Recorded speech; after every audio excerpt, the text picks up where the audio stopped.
but I do like the 2018 Optic Hollow, and I feel that that is a really good gold standard for Josh Allen.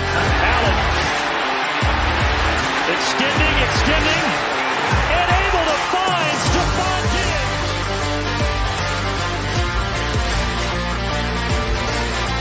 It's gold. It's gold, baby. Gold is hot. Gold is hot. Anything when there's a winner or a loser. His Hurts going for the end zone. It's caught.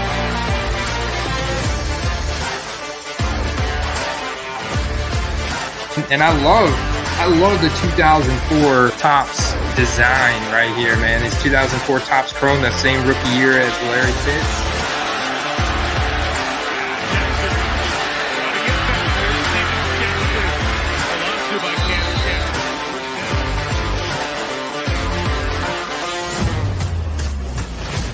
I guarantee you someone would reach $130 on this Gabe Davis if he puts up another game in a primetime scenario. We talked about the first Thursday night game against the Rams. Gabe Davis goes off for anything like he did in the AFC Championship game. Are you kidding me? Of course, they're going to reach for this card. Fires it into wide open. Remarkable. Touchdown, Buffalo.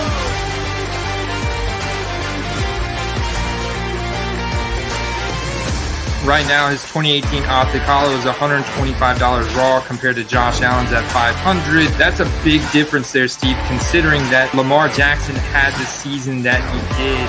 Jackson pocket collapsing. He's going to dart. He's going to run. Inside the 5. Jackson in for the touchdown. Oh, kind of quick by Lamar Jackson.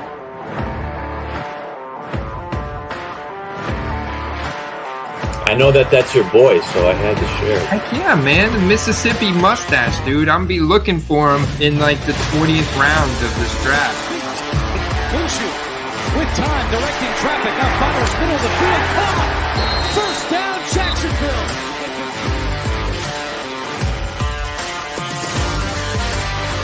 Brady only has like 135 different rookie cards made for him, whereas Patrick Mahomes has close to 2,000.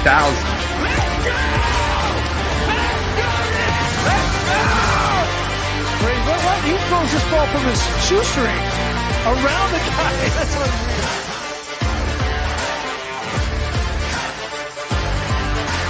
Look at Tua now climbing up in the past 7 days. His growth in buy it now, sold volume in graded cards on eBay is up 70%.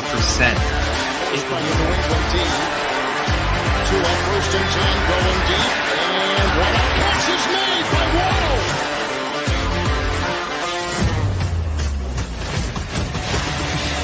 And with Rookie Ticket Auto, there's fewer cards in this set for Joe Burrow. And now he fires downfield to Jamar Chase. He's got it. Wow. Takes all away.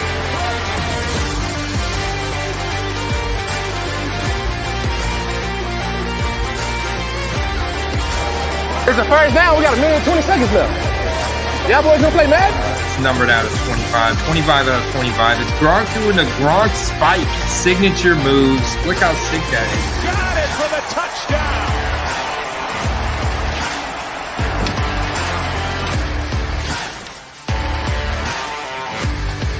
T-minus 1 minute.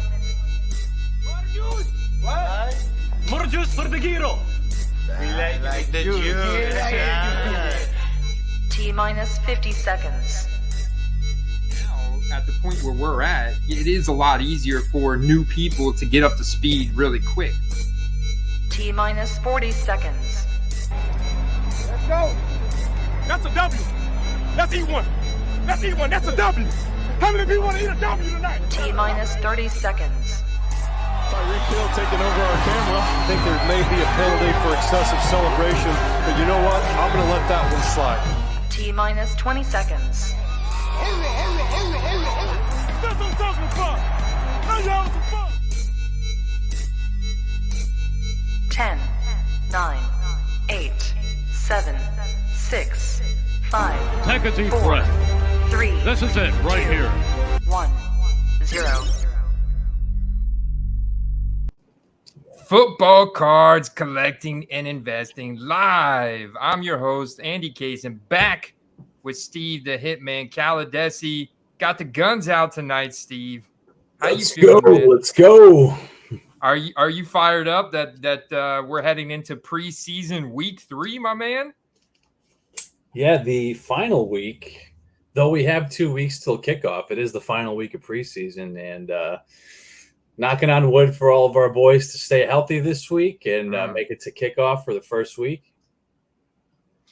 Well, I pulled together some interesting research for us tonight. I want to look at some guys that maybe we're getting out ahead of our skis on. Maybe we're putting the cart before the horse, and we need to reel it back in and say, whoa, maybe we should be holding these guys instead of selling them right now. And I think you've got some interesting would you rathers for us. We're going to potentially do some live eBay sniping. Of course, if you guys are out there in the chat, you have any live eBay snipes, any questions you want to ask us anything.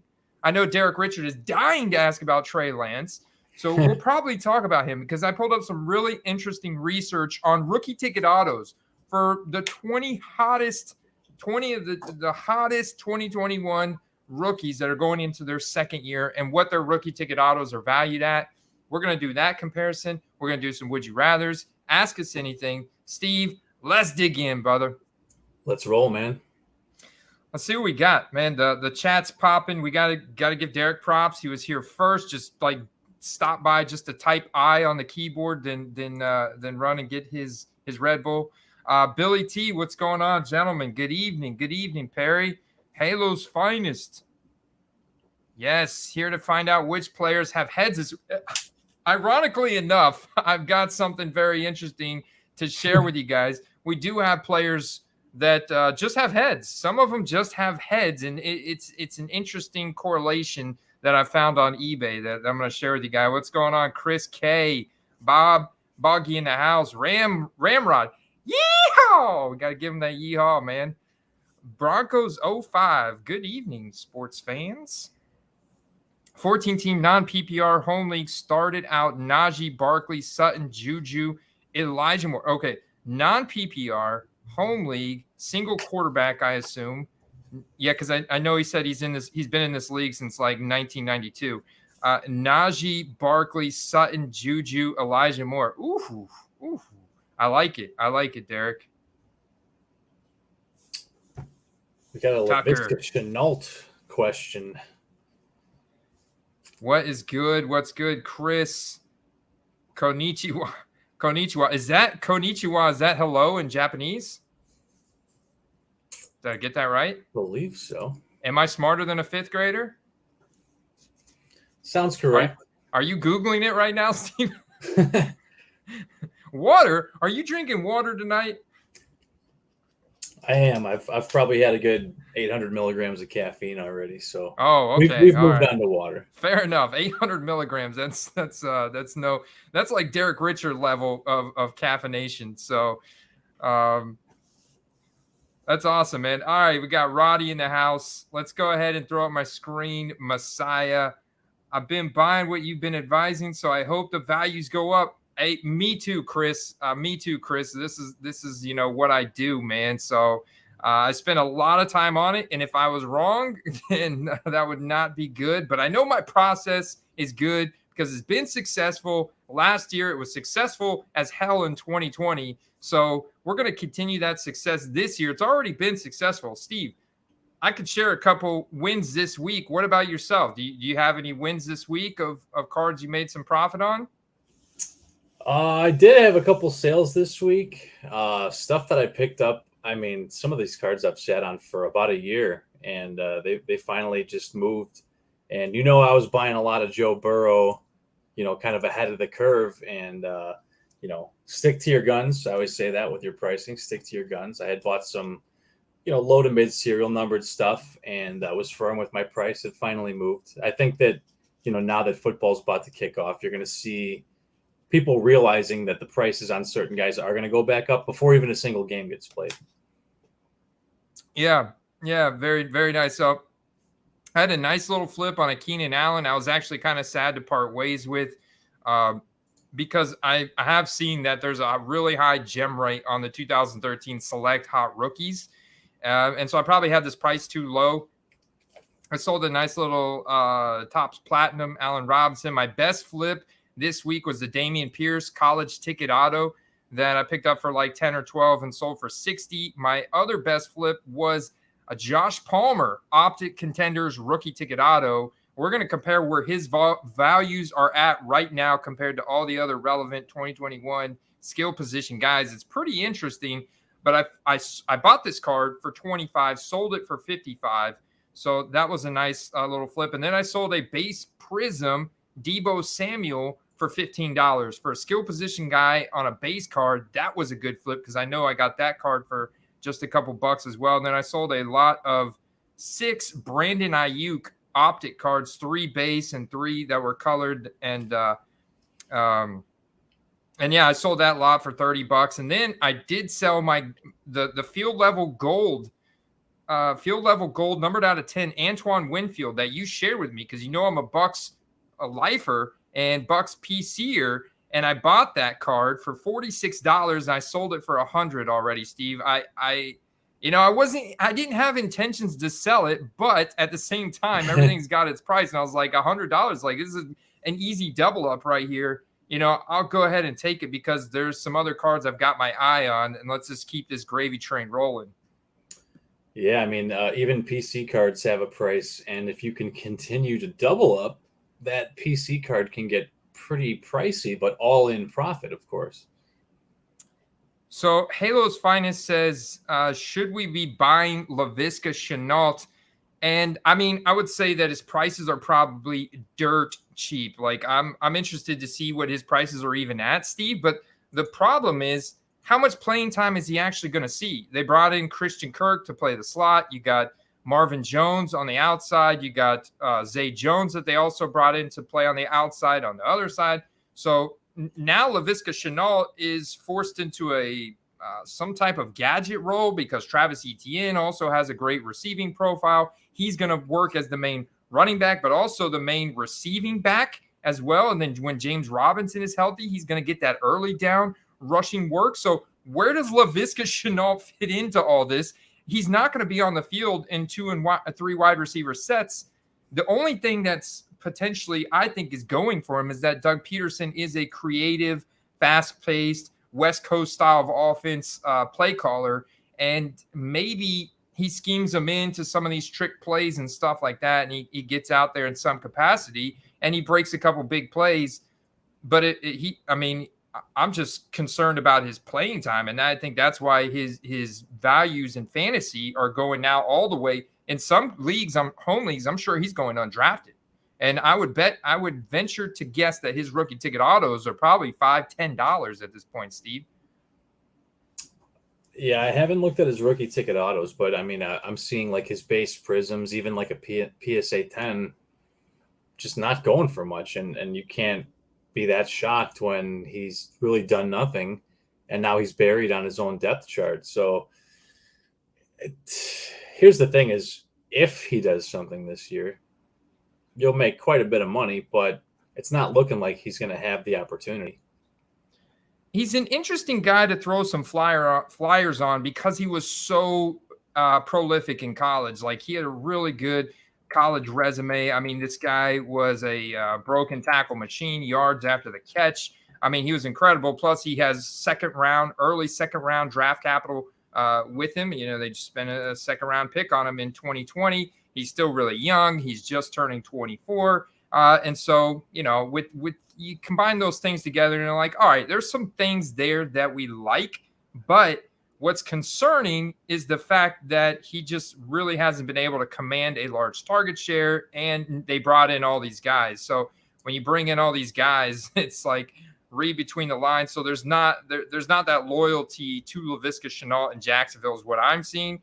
I think the next time we see Laviska's prices spike is when he gets traded to a new team or he gets released from the Jags to free agency. So he's on his rookie contract through 2024.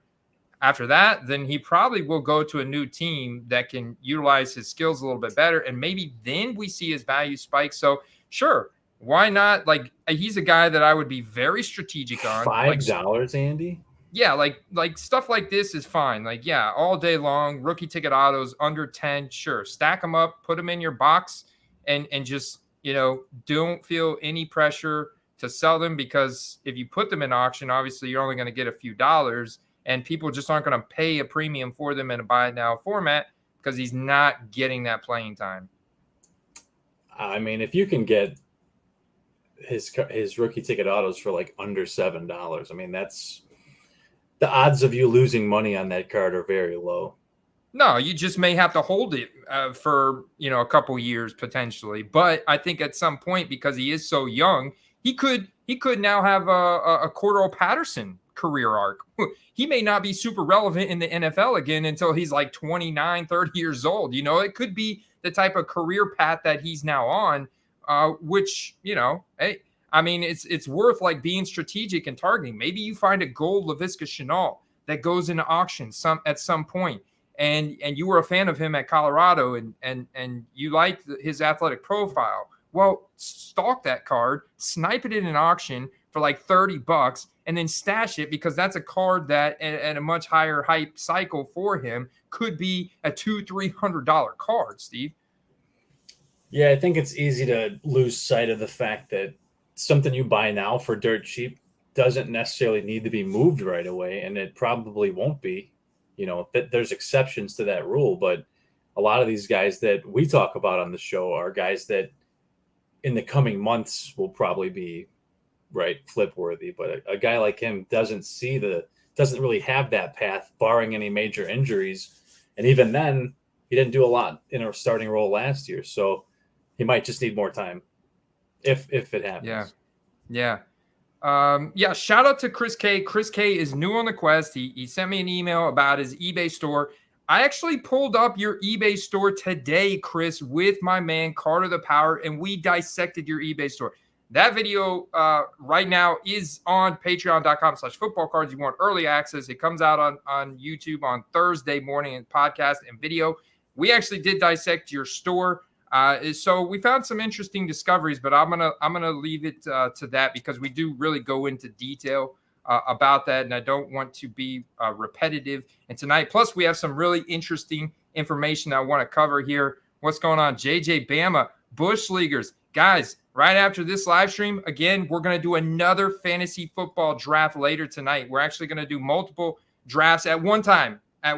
Steve, because I'm in Carter's Power Hour LSU league that drafts tonight at 10:30. So it's going to put my auto drafting skills to the test. I'm going to be really trying to focus and not get auto picked, but we're going to do a best ball draft on underdogfantasy.com, promo code Quest. Hop in there with us, do a best ball draft where you don't have to worry about any start-sit decisions throughout the season. We're going to do that after this.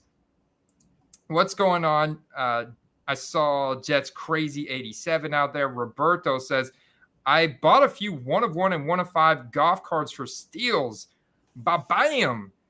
You were just sending me a message before this stream, Steve, telling me that the Jared Goff hype is heating up. Here's the thing is, the prices haven't quite hit the ceiling yet, but you're starting to see more people listing Goffs and then them selling above what they've been going for. So that's the indication. That is the smoke before the fire.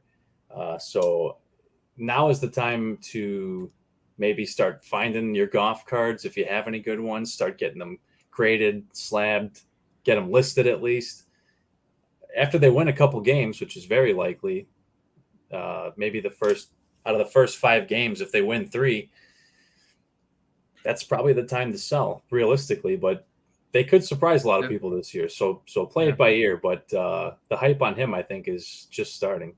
Yeah, the Vegas over-under for their win total has moved from 5.5 games to 7.5 games throughout the summer. They're facing the Eagles week 1, so difficult matchup. But we've talked about before, and I talked about with Kendall McKee on Sports Card Strategy yesterday. I think yesterday was the fact that every single one of the Lions games this season, Steve, are at 1 p.m. Every single one of them at 1 p.m. So they can really build that consistency, get into a groove. We love the skill position players. One of those guys we're going to talk about here in just a minute. I pulled up a chart here, Steve, comparing the 4 values of the 4 most relevant. Well, I don't have Ezekiel Elliott on it. It's kind of not fair. I don't have Ezekiel Elliott. We got to put him on here because I do think that Zeke may be at a value now just because the market size that he's on, the draft capital he comes with, his contract, the opportunities he's going to get in that offense this year. So let's add him in and see where he stacks up. That's not the right card. We got to exit out of that one. But you can see here the blue line is Dak. The green line is Goff down here. The light purple line is Carson Wentz. The red pinkish line right here is Derrick Henry. So it goes Dak, Derrick Henry, then it goes Goff, then Wentz. Wentz down at $75. See if we can add that 2016 Prism Ezekiel Elliott in there real quick. 1L. It's that live experience for you guys tonight. Make sure you hit that subscribe button, that like button, and that bell notification icon you just saw. Look at Zeke's values are just below that of Carson Wentz. Would you rather have a Prism PSA 10 rookie card of Ezekiel Elliott or Carson Wentz? Man, this is our first Would You Rather. It's impromptu. Well, I'll tell you what. The chat too. I do think that both guys will see a recovery in their values this year, but I'll actually go with Zeke because I think that he bounces back the most by comparison. Let's do it. Yeah, I think Zeke bounces back the most in comparison to Carson Wentz. I think this is going to be a tough card. David Bosquet says Zeke. Bushleaguer says Zeke. So we got a few Zeke votes in the chat. Christopher Lopez says Zeke. All right, it's confirmed so far, unanimous. People would rather have Zeke than that. There you go. There's your first buy opportunity based on the current comparisons and charts. Jed's Crazy says Wentz. Maybe it's the quarterback thought process here, the fact that they drive the market, but I just think the Commanders brand as a whole is on a downward trajectory right now, very much at a low point. So maybe he's got nowhere to go but up. Wentz is a number 2 overall pick from 2016 behind Jared Goff, and he was on track to go to a Super Bowl in 2017 before he got hurt, and Nick Foles had to seal that deal for him, but he hasn't been able to get back to that form ever since, Steve. And so he's going from team to team. And right now there's an incredibly bad taste in people's mouth for Carson Wentz after the Colts were a shoe-in for the playoffs last year, and Carson Wentz totally went out and choked against the Jacksonville Jaguars, and they missed it. And that's why he got fired and sent dealt to the Commanders, where he's now at. And I love their weapons on the Commanders, but that brand as a whole is really hurting the last couple of years. And now Chase Young is going to be missing, I think, the first 4 weeks. So, there's a lot of question marks around Wentz, the Commanders as a whole. And I think I'd rather have Zeke. I mean, I think he'll actually have a decent season just because I think it was pretty obvious that they didn't want him there in Indianapolis, and that some guys don't play well when they don't feel welcome. So I think he'll actually have a better year overall, but I just don't think that the hobby's going to react to his values that much as they will with Zeke being in Dallas, Zeke being way down from where he was a couple years ago. I want you to know here, we have a confirmed head. Justin Fields has a head but no body. So this is the opposite of not having a head and having a body, just in case anybody out there was curious if that did make sense to you guys. So Justin Fields has a head but no body. That's because he has no rookie ticket autos, Steve. What the heck happened to Justin Fields? And I noticed this trend across two other quarterbacks but two other players, very relevant first-round draft capital players. In fact, it was Kyle Pitts and Jamar Chase. So we're clear here. They don't have optic contender rookie ticket autos. They have like 2 or 3 rookie ticket autos. They're very, very rare, and the rest of them are all redemptions. Did they not show up to the rookie premier event when they were supposed to sign cards? Is that what happened? I don't know. I mean, he's got so much other autograph stuff. I wonder why the rookie ticket autos just didn't happen for him. I mean, he sticks out like a sore thumb. It's no wonder So this is a redemption for his Optic Contenders rookie ticket auto, 210. So it's interesting here. Trey Lance is now firmly in the lead. This used to be held by Mr. Man right here, Mac Jones. Trevor Lawrence, he's pretty close to Trey Lance, but Trey Lance is now in a stratosphere of his own, man, at 765 for his base Optic rookie ticket auto. Trevor Lawrence, 670. Mac Jones, 445. Zach Wilson, 300. I actually found a transaction that went even lower than this. The redemptions for Fields, 210. Davis Mills, 185. I actually thought before I did this comparison that Davis Mills, with the way everybody's talking about him and stuff, that his cards were a little bit more expensive, which is why I do this homework to find out that, yes, 185 is where they're at consistently. Kyle Trask, though, I was surprised to find out these were at 60. I think this is a recent spike based off the preseason performance that I thought was not that good. I just think he is so slow and clunky out on the field, man. It's, dude, I wish that he was a little bit faster, had a little bit more athleticism. But, yeah, he's at $60 for his rookie ticket auto. Kellen Mond, very polarizing prospect, interesting college career. Threw a dumpster fire of a game this past preseason weekend. He threw 2 interceptions. $36 for his rookie ticket auto. And $20 for little Ian Book down here at the bottom. Yeah, with Mond, it doesn't bode well when they're bringing in a veteran to possibly back up Cousins. I saw a report yesterday that they either did or are signing a veteran backup. The last coaching staff didn't like Mond. It doesn't sound like this one does either.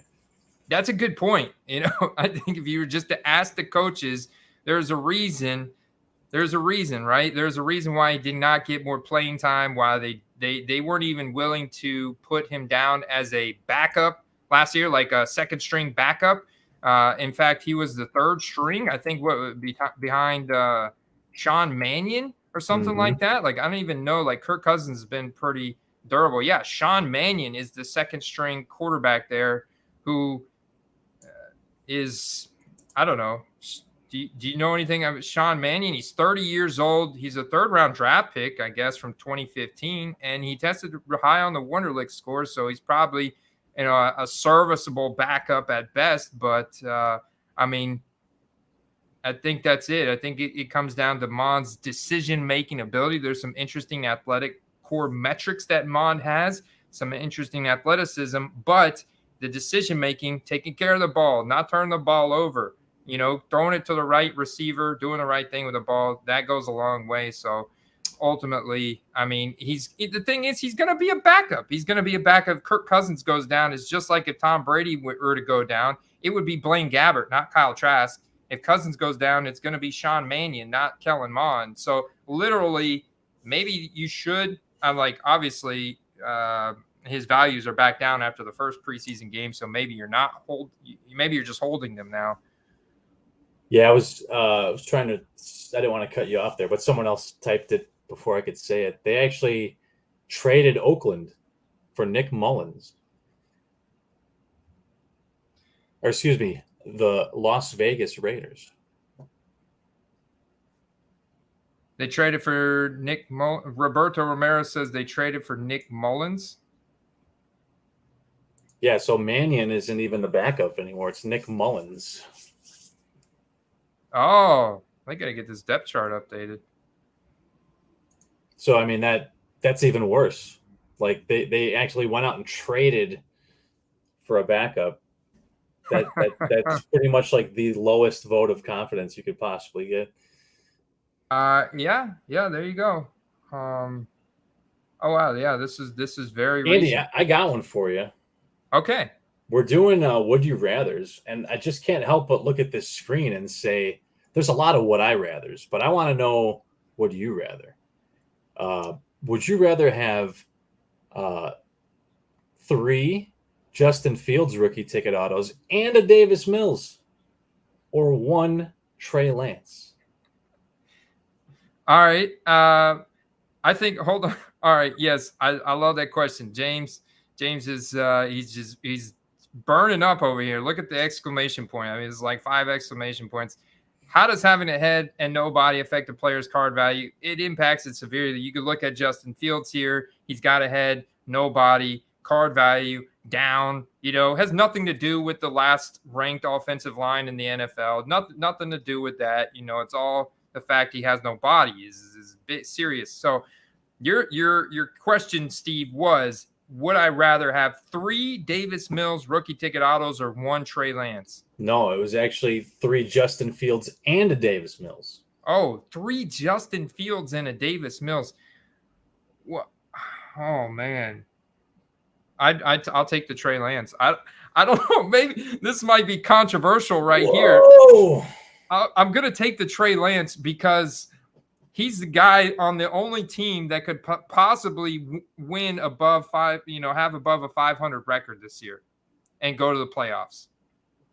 The Bears, they're hopeless this year. I'm sorry, Steve, but the Bears, I think, are barely going to win 4 or 5 games. The Texans, I think, maybe they squeak out 6, 7 games, but I can't see them squeaking out more than that, especially in the AFC.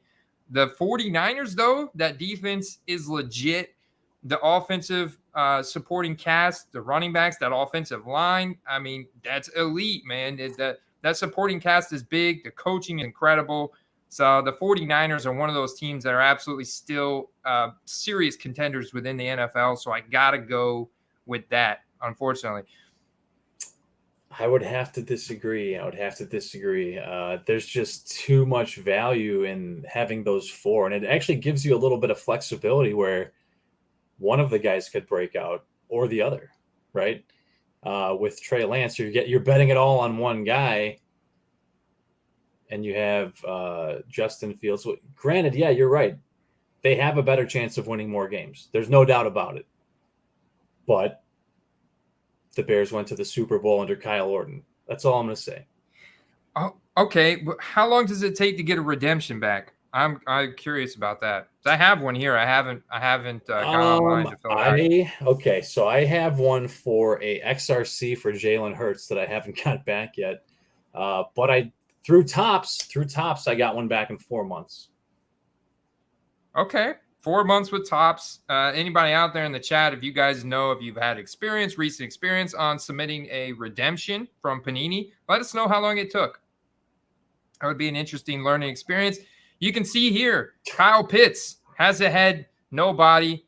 Sorry, guys. I know there's a lot of Kyle Pitts fans out there. What he did as a rookie was absolutely insane. I'm a big Kyle Pitts fan, and I was actually surprised to see that his rookie ticket autos were only $100. But then I realized the only one that actually is a card that where he's got a body is numbered out of like 23. It was still, I felt, undervalued, Steve, because it was going for about $300. Excuse me. And he is the number 4 overall draft pick. I think what's affecting his values is the Falcons. Like if he was on a better team with a better quarterback and better supporting cast, better defense, better coaching, I think his values would be crazy. Like I wish Atlanta would have traded Kyle Pitts to us as part of that, like package him up with Russell Gage. No, it would have been insane. Obviously they're not going to do that, but that would have been fun. But yeah, so what are you seeing here, Steve? I pulled up Jamar Chase. Arguably, I could have put Jamar Chase with just a head and no body because for some reason he's just got a ton of redemptions out there and no actual rookie ticket autos except for this one short print variation that's from the base set, and all the other ones are all redemptions. Well, here's the thing is, if you're looking at it from an investment standpoint, some of these are in all reality, some of these guys are higher than they'll ever be right now. Right. And in another same situation, some of these guys are much cheaper than they will be going forward. So determining who that guy is the winning formula. I think that there's still a lot of room for Josh Palmer. I mean, every time I hear anything about the guy, they're just constantly raving about him. And he's, like you said, in a winning spot. He's going to be getting lots of looks in that offense. And I actually think that Amon-Ra St. Brown, too. Yeah, so check it out here. If we zoom in a little bit, so there's your guy, Amon-Ra St. Brown, $55, wedged in between Travis Etienne, Elijah Moore, Rashad Bateman, Josh Palmer. Out of these guys, are there any that you would say you have to sell now, or are these guys kind of like hold them all? I feel like with skill position players, they have a longer shelf life in terms of being able to hold their cards and realize future hype cycles.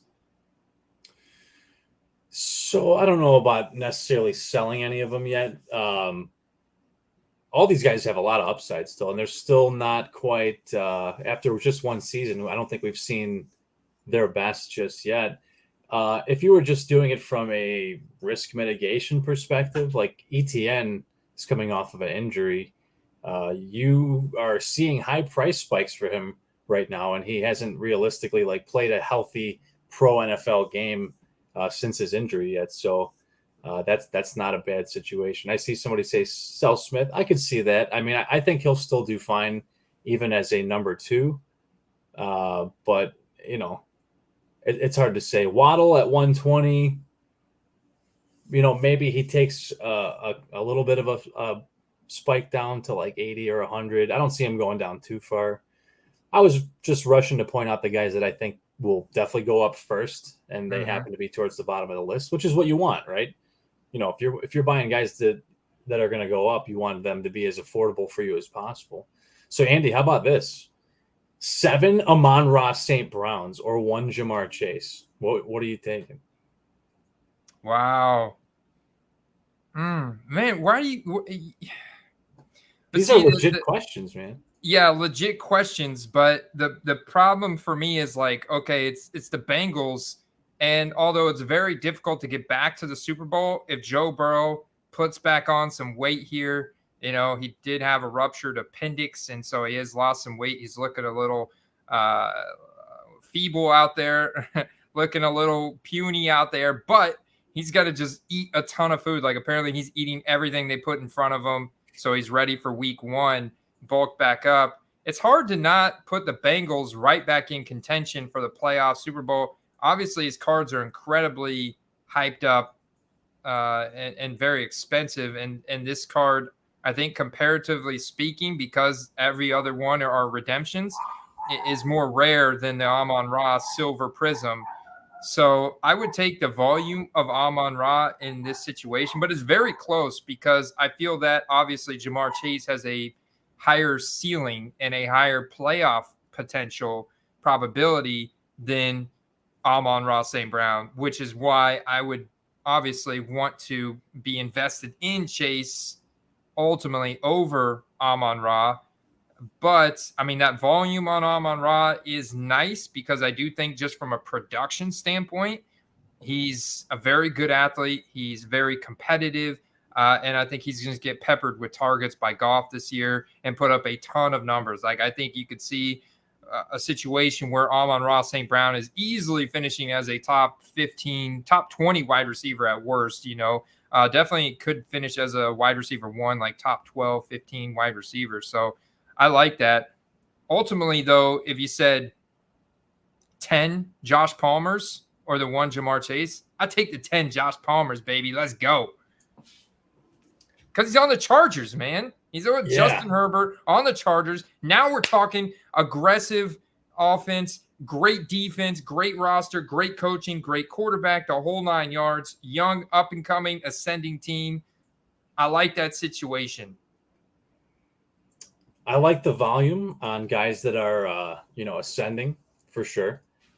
So, yeah, I'm all about the volume, man. Absolutely. So who am I missing? Who am I missing from these 10 guys? Can you guys guess who I'm missing? There's 2 relevant players. Najee Harris. Yeah, I'm absolutely missing Najee Harris. You know why he's not on here? Because he's already like 26 years old. I'm joking. He is, though. He is older. He's like the oldest 2021 relevant rookie that you could possibly think of. I think Najee Harris is entering his age 24 and a half season. So he's an old man. No, but I'm missing Najee Harris on here. And he's obviously very relevant. But there's a couple other ones that I'm looking for you to call out here, Steve. I like where James's head is at. Pat Freiermuth. Pat Freiermuth? Yeah, dude, that's a good one. And he's also on the Pittsburgh Steelers. And he does have cards out available. Like, if you were to look at Najee Harris, compare him, where he fits in at on this scale, it's going to be about this Jalen Waddle range and Kyle Pitts. But he's actually got cards. He's onto something, Andy.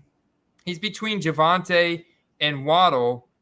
Would you rather have – so in terms of holding, would you rather hold Najee Harris into the season, or would you rather hold Javonte Williams? Javonte Williams is a little bit cheaper, but he doesn't get as many touches as Najee Harris. He's not going to get as much opportunity, but his quarterback's better. Yeah, that's a hard one. But his offensive line is better. The long hold for Najee might be better, but I think as far as this season goes, Javonte, by making the playoffs, I think that he's got a slight edge.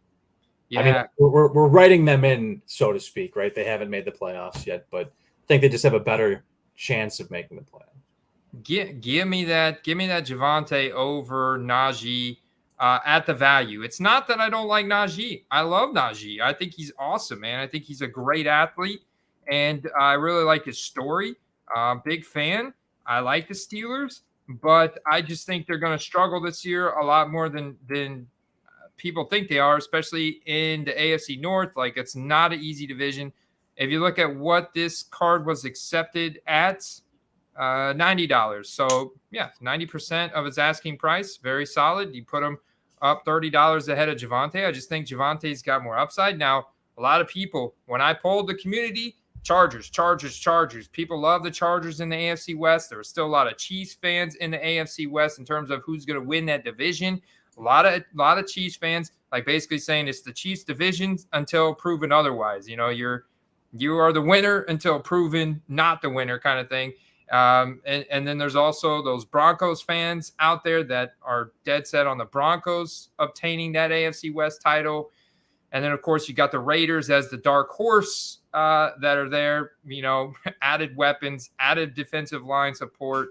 So we'll see how their secondary can hold up, and if Carr and Adams on the other side can put up enough points to compete, maybe win more of these games than the other guys and make it to the playoffs instead. But very interesting division right now. But the most amount of votes went to the Chargers. I think the Steelers, they are kind of a sneaky play, though. I mean, like, they have great components.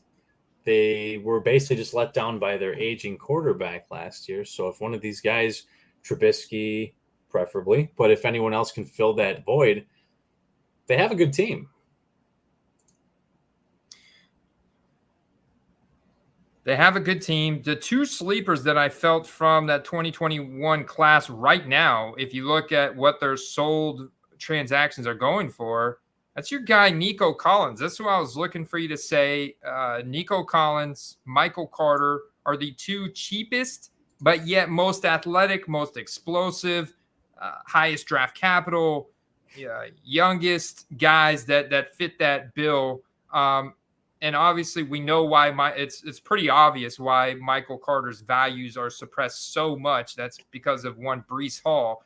But I mean, we look at the injury volatility of running backs. We also look at the fact that, hey, Michael Carter in college shared a backfield with Javonte Williams, and Michael Carter still held his own.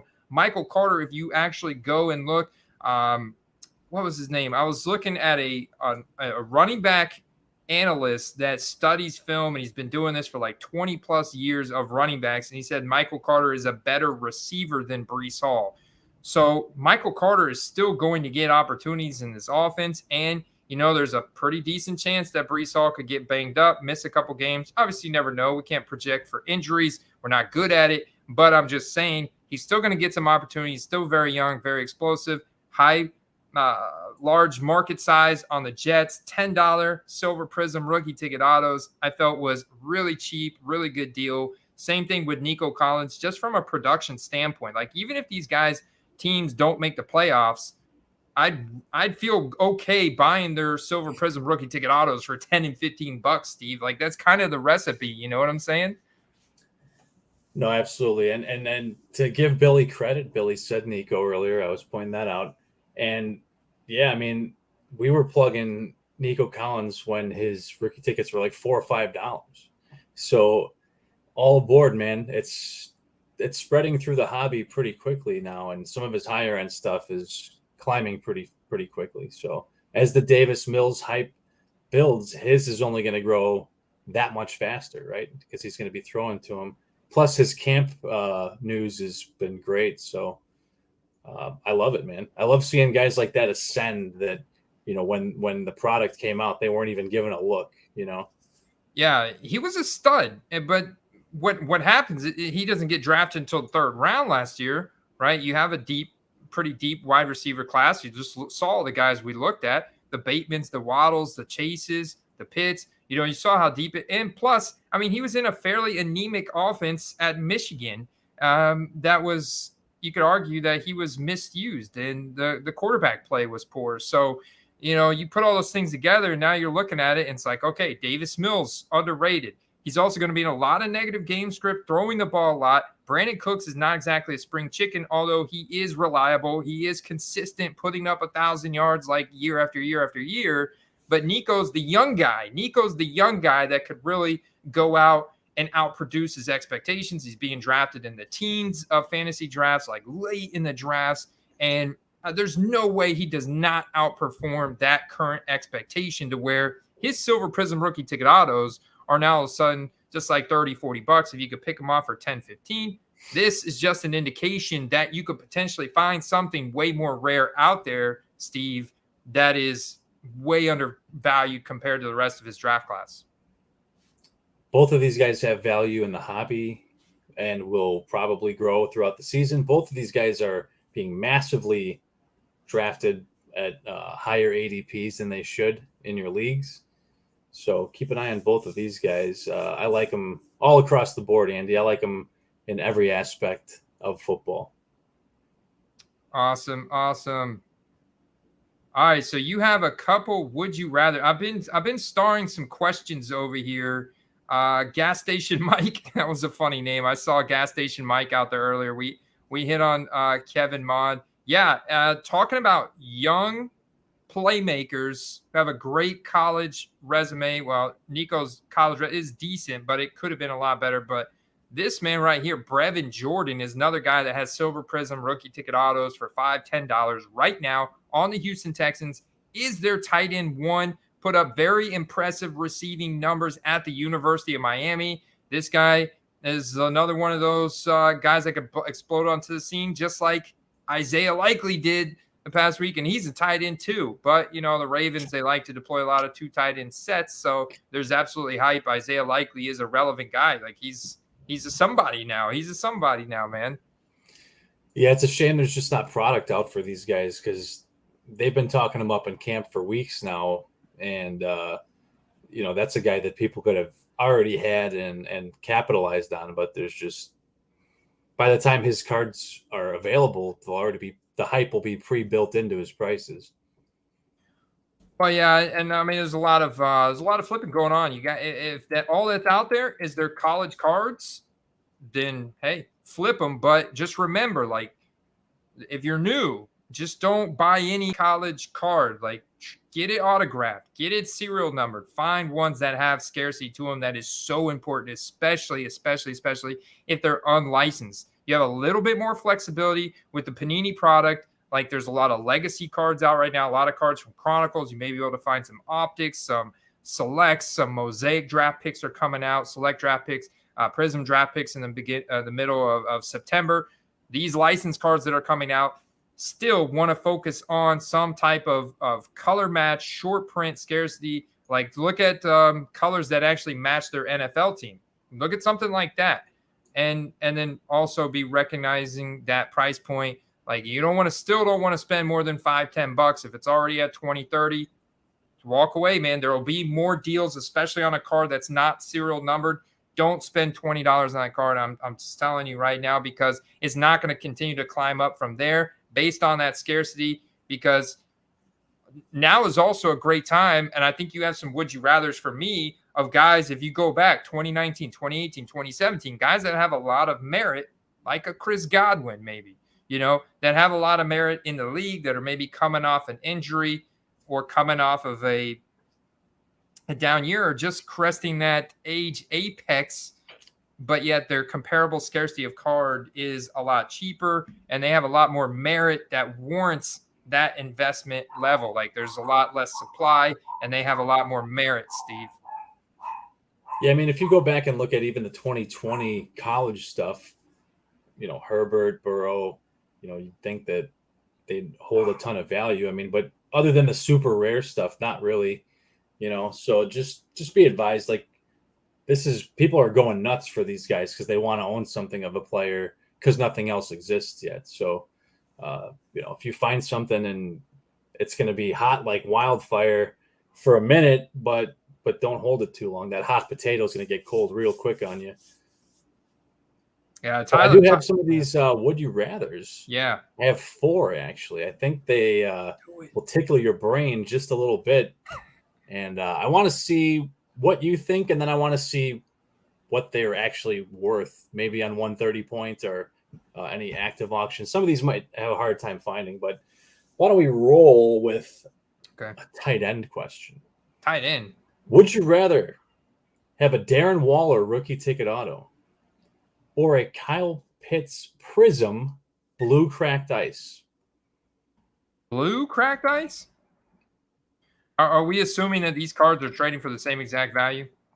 I tried to pick ones that were similar in value or that might confuse you based on what they're actually worth. So first, just figure what you think you'd rather have, and then that'd be interesting to look the value up, because people in the chat might not be aware that some of these are actually maybe the opposite of what they thought.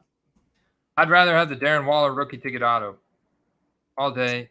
I love Kyle Pitts. I love the youth. Love what he's doing. But for an immediate, I'm not big on investing in Kyle Pitts cards that aren't autographed and not color matched to the Falcons, because he's already in a bad-ish situation. I honestly, no, the Falcons are bad. The Falcons are just bad.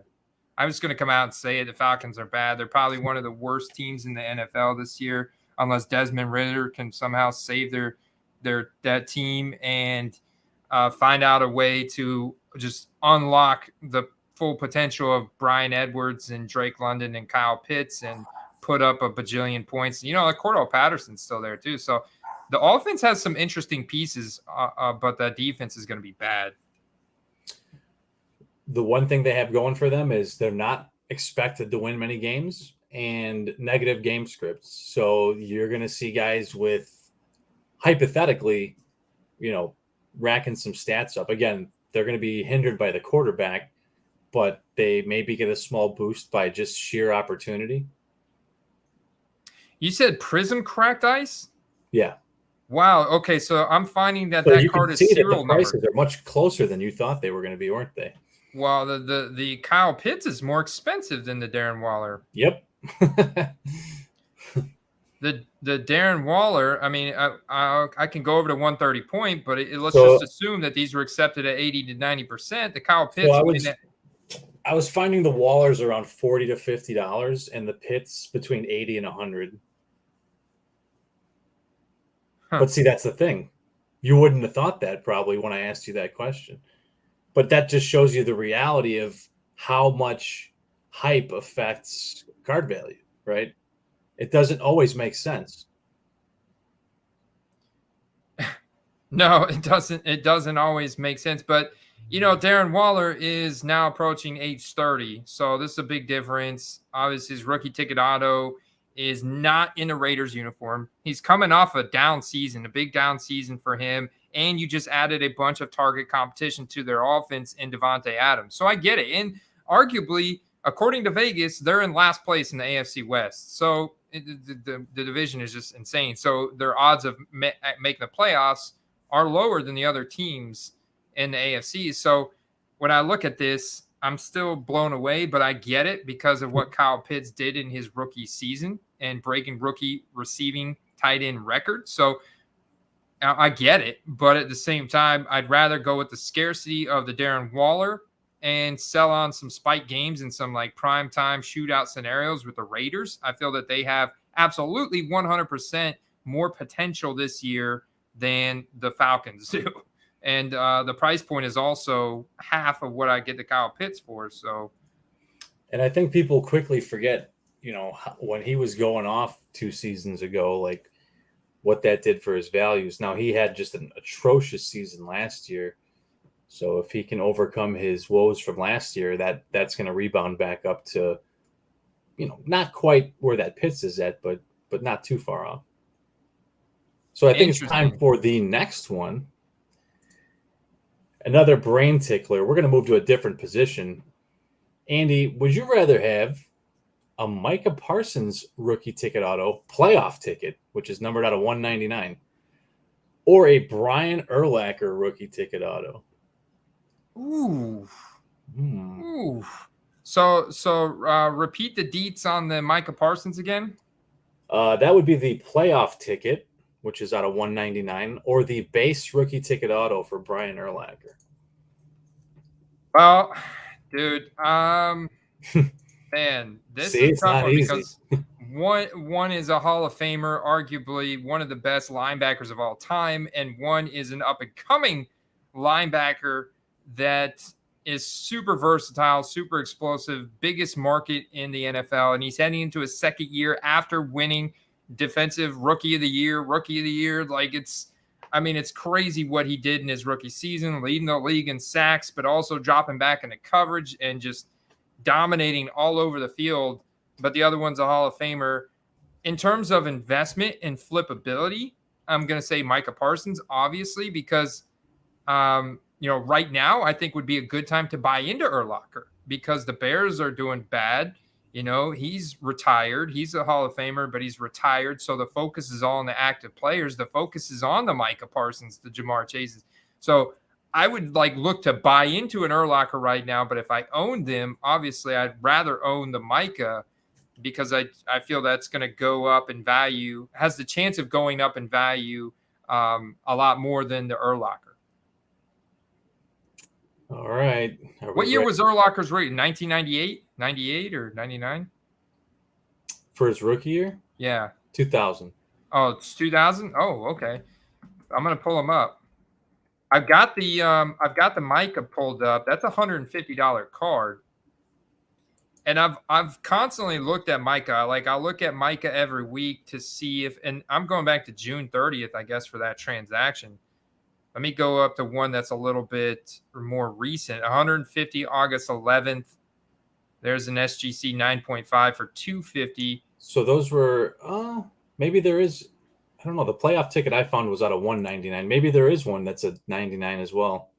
Recently, August 14th, 192. These cards for Micah are getting stashed in people's collections. I think James can vouch for that.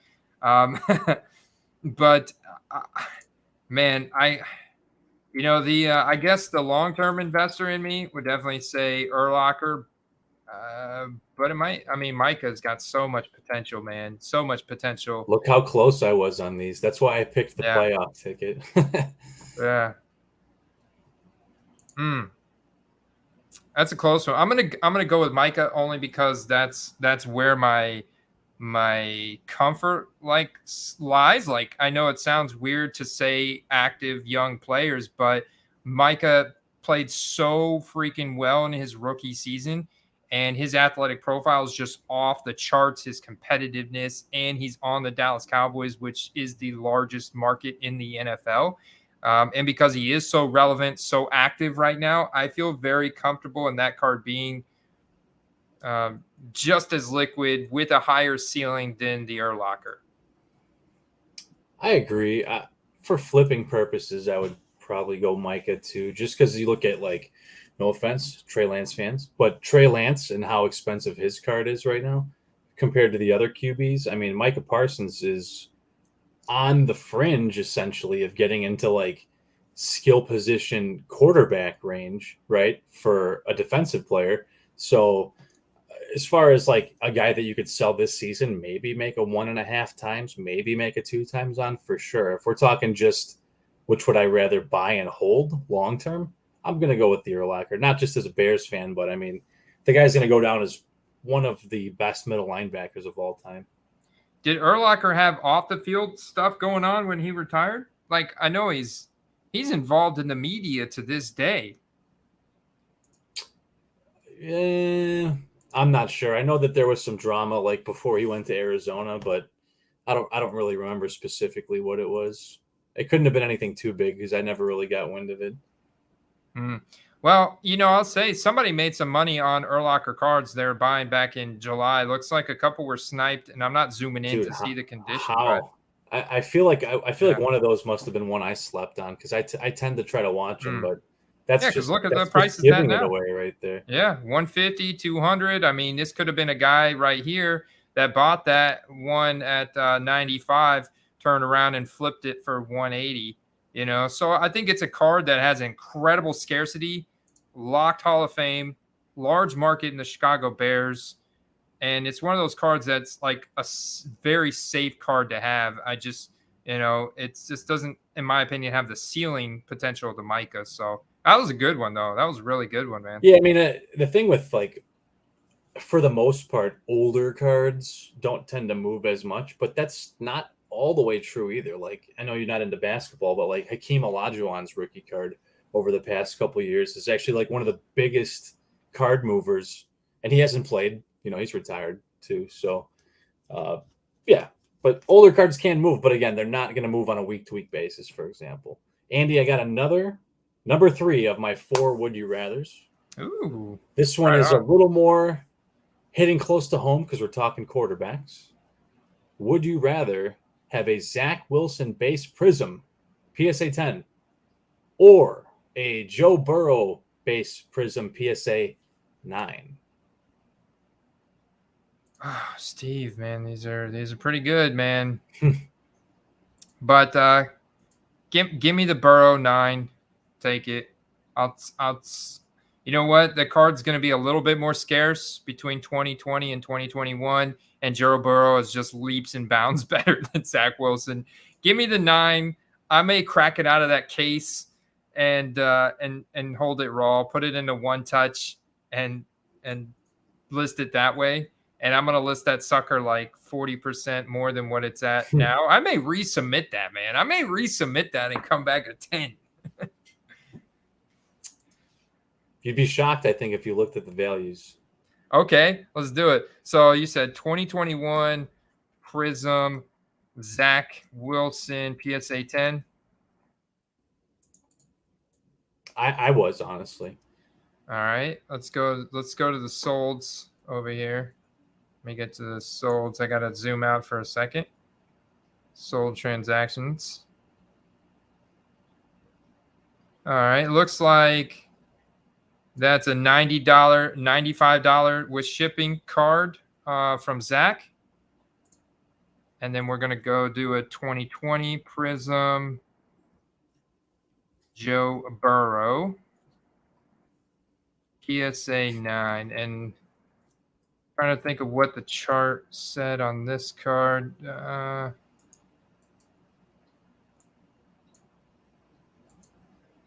Well, there's a negative, a Prism negative, which is more rare than the base, going for 80. There we go. Here's one August 22nd. That was yesterday. 2 of them yesterday for 60.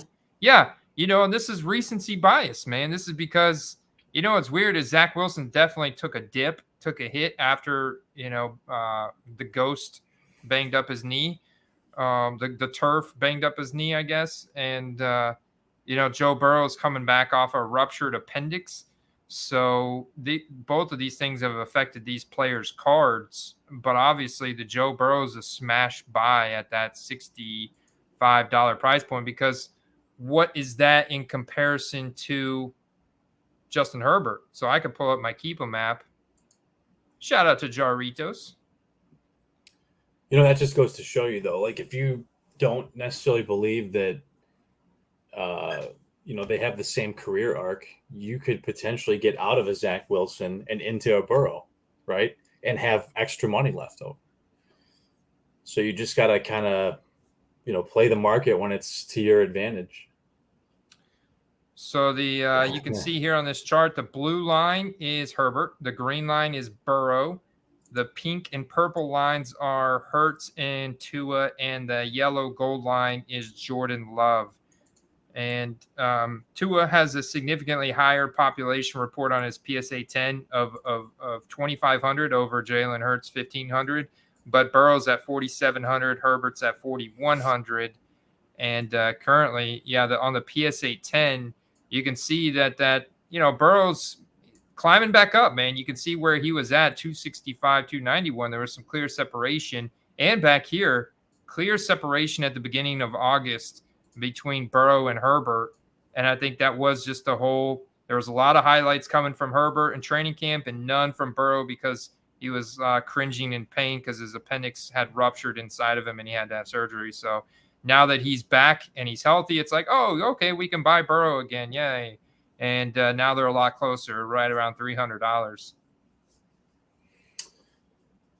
I still think I'm doing the same thing I was doing 2 years ago, and I'm still buying Burrow. If those price levels stay the same, I mean, I can buy 9 Burrow, or I can buy 10 Burrows for every 9 Herberts, right? Take a stand. Billy T says, "Take a stand, Steve. Put your flag in the ground." I think he wants to know my Peyton or Tom question, and I've said that it's close, but I mean, if I'm buying, you can get a lot. This goes into the whole quantity versus quality thing, but you can get way more Peyton Mannings than you can Brady's, even at the same scarcity. So Peyton, I mean, if you're investing, I don't see why not. I think at some point the appreciation level is going to stabilize a bit. Brady's always going to have the hierarchy, kind of like the Patrick Mahomes effect right now, but over time it'll even out a little bit. This is a PG-13 comment here from Shot, so we can read it. He said, "I'd say Zach Wilson is good for warming you up at night if you light it on fire, but the plastic." So interesting. Bushleaguer wants to know what your last 3 eBay buys are, Steve. Can I share one right now? I can just show it to you. I think it's actually ironic that if you look at the winning bid, which was mine, what the winning bid was, I think you'll find the correlation right away.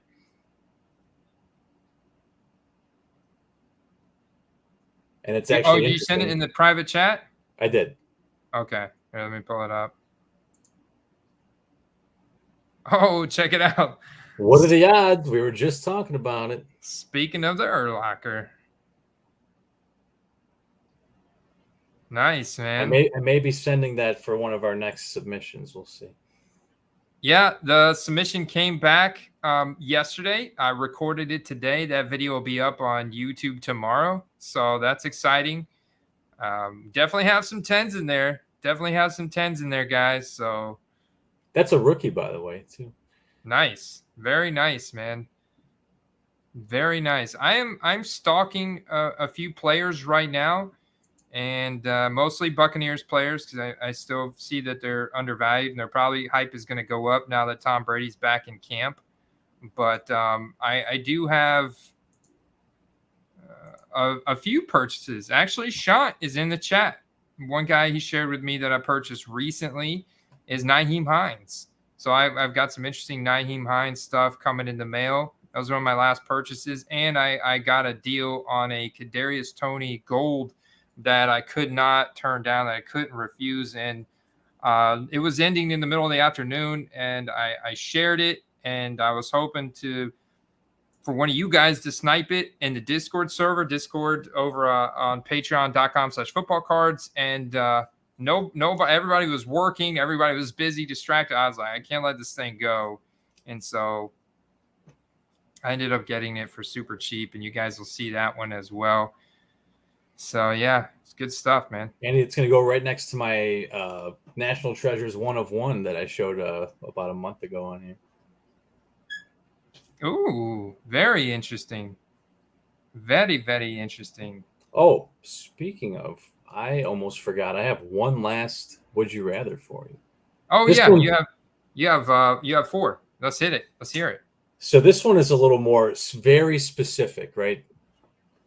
But this is the ultimate paradigm question for you, right? Okay, all Ready right. for this one? You gotta I don't listen know, close. man. This is a brain buster, all right? 2012 Topps Finest Refractor Russell Wilson, PSA 10. Or 2021 Prism Davis Mills Checkerboard, PSA 10. Give me the Russell Wilson. I think And I would tend to agree with you on that, but believe it or not, the prices are awfully close. the checkerboard is probably more rare, but maybe not more rare just because Davis Mills probably has like 2,000 more different rookie cards than Russell Wilson does. Right. And Russell Wilson's already headed for the Hall of Fame. He's very close, and I'm sure he will get there by the end of his career.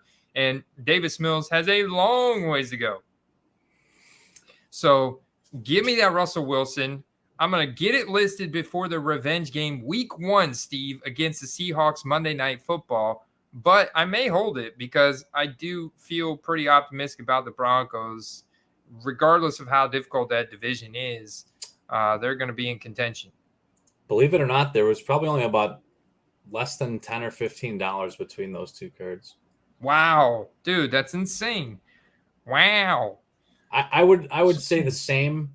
I would say the safest is the Russell Wilson. But here's the thing with the Mills is me and Sean talked about this recently, and I was explaining to him that with these youth quarterbacks, people treat them as the unknown, right? Which is why people pay slightly more on occasion for a raw card than they do for a graded card that's not a 10, right?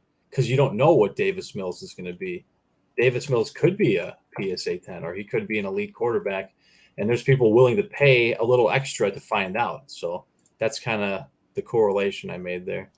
I'm trying to find one of these Topps Finest refractor. You said Topps Finest refractor, right? Yeah, I used 130 point, I think, to find that one. Oh, okay. It's obviously a fairly rare card. Like, I mean, it's not just popping up right off the bat. I wonder if let me see if it'll pop up because I searched it not too long ago. Oh no, it didn't save for some reason my searches. I don't know why. Let's see. I'll pull it up right here. Let's see.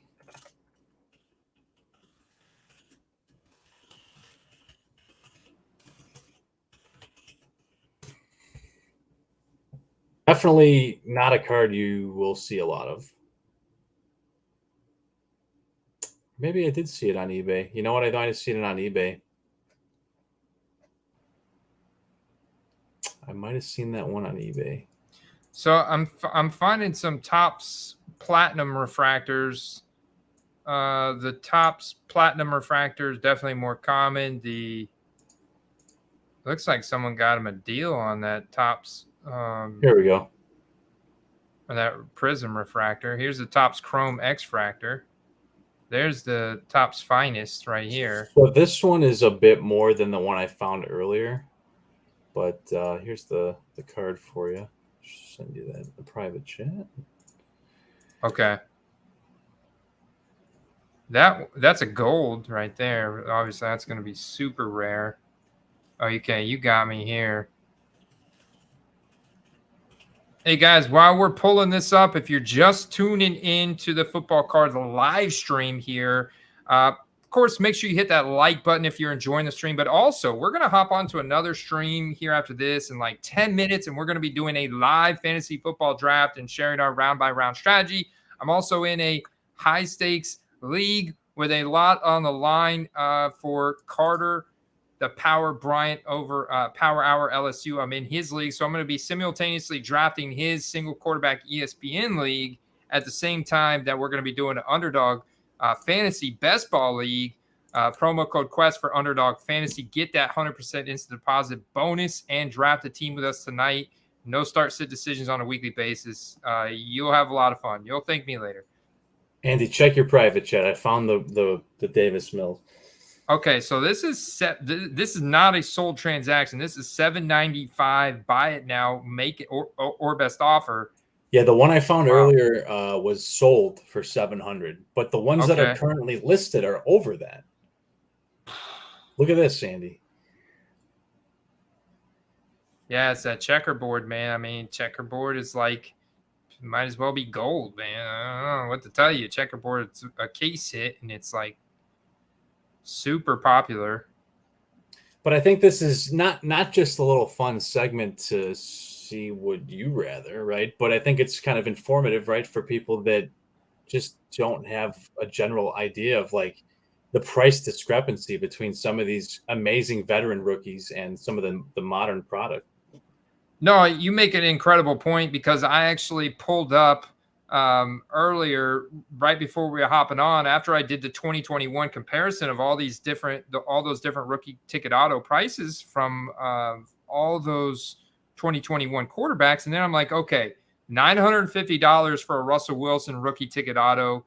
That's only $150 more than the Trey Lance. Plus, there's an incredibly higher degree of scarcity to the Russell Wilson. Then I went and looked up what a Kyler Murray rookie ticket auto is going for right now. And I was blown away, Steve, because right now you can find a Kyler Murray rookie ticket auto from 2019 for like $300. And I was like, what the hell is going on here, man?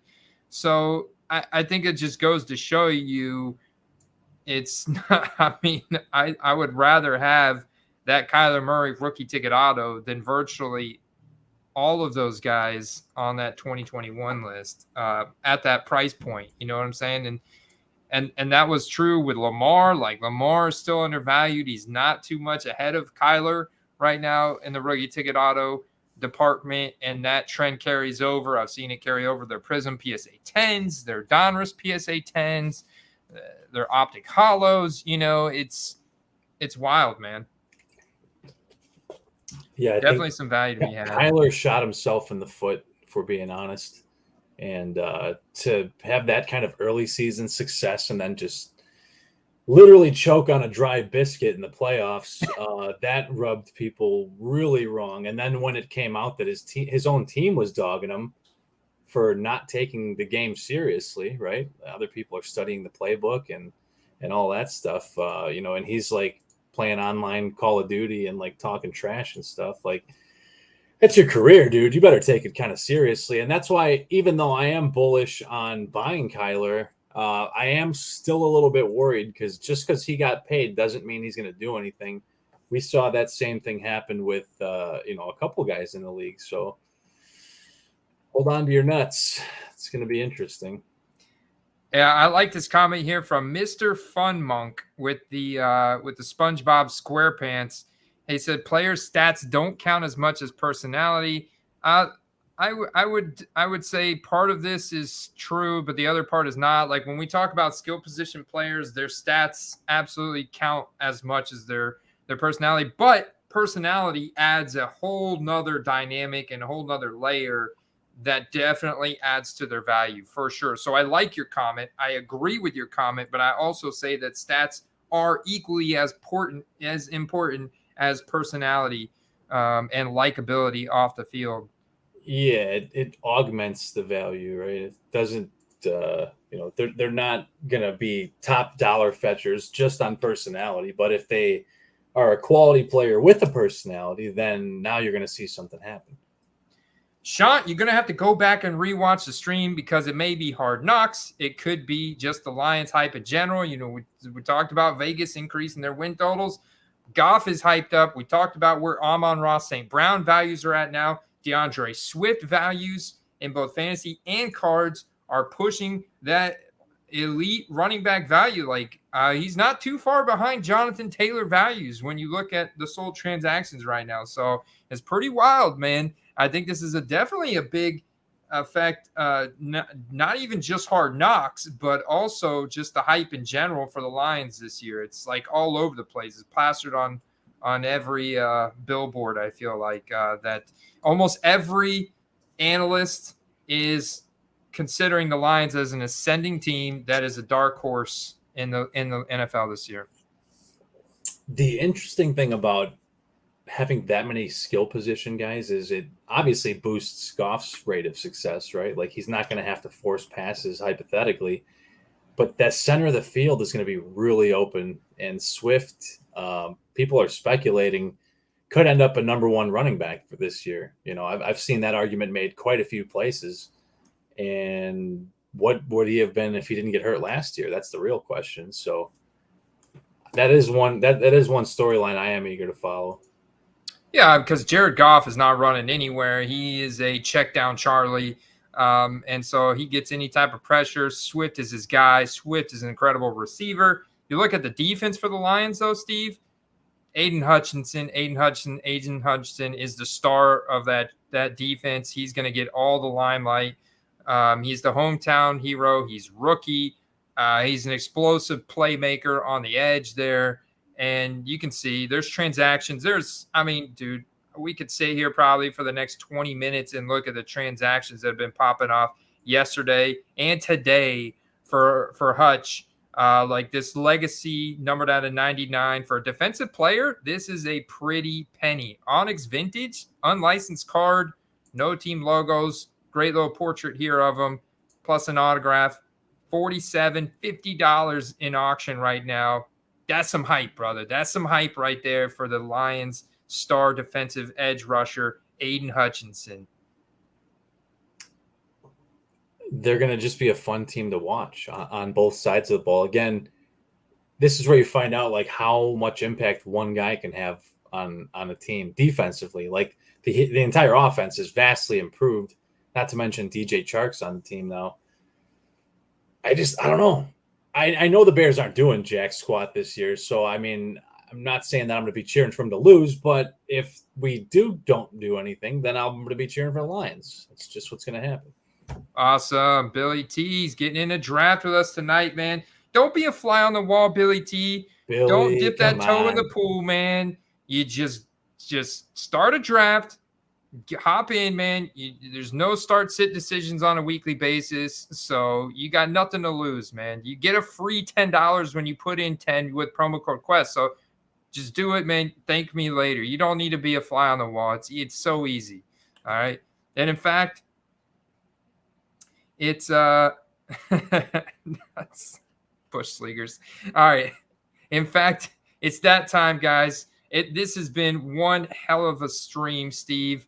Appreciate you coming on tonight. Had a blast. Shout out to all you guys in the chat for hanging with us and making this even better. I mean, you guys have made this an incredible live stream tonight. Don't forget to hit that like button on the way out the door. And we'll see you guys over in that other stream here in just a few minutes. Let's go, Steve. Let's go, man. I'm ready. Boom.